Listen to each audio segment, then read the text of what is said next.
દંતીવાડા ડેમમાંથી 1512 ક્યુસેક પાણી અવિરતપણે છોડવામાં આવી રહ્યું છે। બનાસ નદીમાં છોડાયેલું પાણી ડીસા તાલુકાના ભડત ગામ સુધી પહોંચી આગળ વધી રહ્યું છે।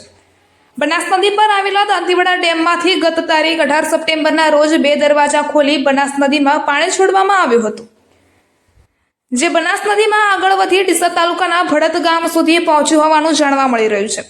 દાંતીવાડા ડેમમાં ઉપરવાસમાંથી 949 ક્યુસેક પાણીની આવક સામે 1512 ક્યુસેક પાણી અવિરતપણે બનાસ નદીમાં છોડવામાં આવી રહ્યું છે, જેને લઈને નદી કાંઠાના વિસ્તારના ગામોના ખેડૂતો સહિત પ્રજાજનોમાં ખુશીનો માહોલ સર્જાયો છે।